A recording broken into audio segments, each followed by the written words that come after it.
Contemporary art and curatorially social engaged research point out the central role of education, so-called educational turn. Which models and references influence your practices? So I've been researching radical pedagogical examples, mainly since the 2030s, and with a special focus on the 70s, with an experience called the Global Tools, which was an educational program invented by radical architects and some members of Arte Povera in the 70s. And my interest into these forms of pedagogical models were so far the way that they were able not just to rethink the way that the knowledge in architecture and art has been transmitted, but how the art and the architecture was used to rethink a total way of living and of relating with the current environment in which we are. And I've been also working with artists using pedagogy in their kind of artistic research.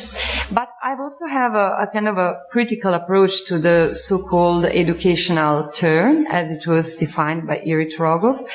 And because I have some problem with the term education. I don't think that that art institution and neither curators have the role of educate someone, and I don't think that the people in art should be educated. I rather believe that I prefer more spontaneous and emerging way of expression. But so I try always in what I do and what I normally, when I work with institutions, I'm more interested in the concept of research.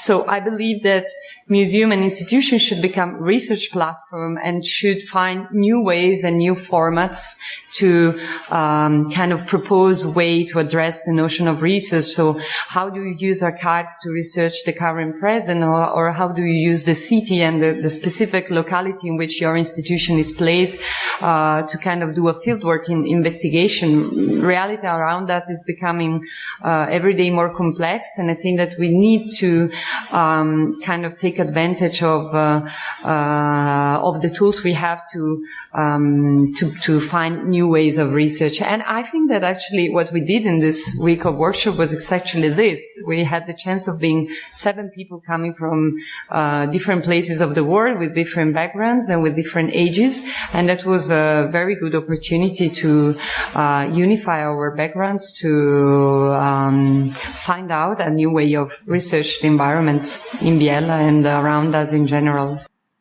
As you mentioned before, your recent studies have focused on the radical architecture as a movement, as a school in 60s and 70s.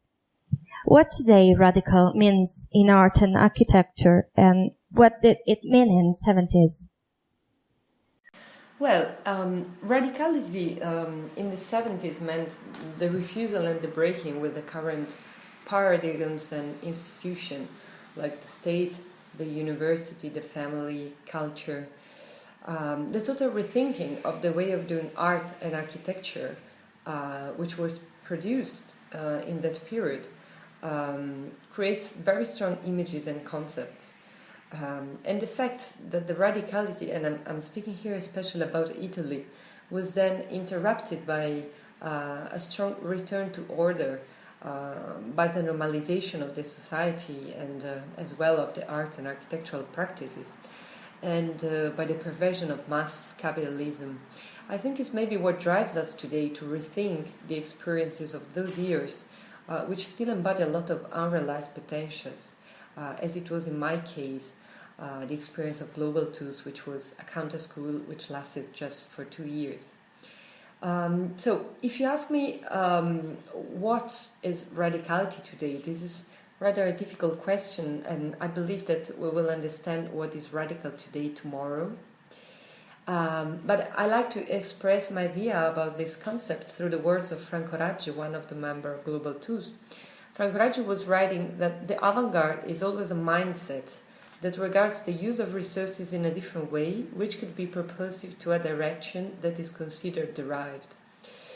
And I think that this is so much relevant nowadays, consider the status of crisis, of ecological, political crisis that we are still living today. So I believe that the projects which are radical in this situation are the ones that are able to propose some solution by deconstructing from the inside, and indeed by being able to change in the states of mind and the state that and the way that we use to face such a situation, rather than being something which operates in a kind of a dialectical and black and white position.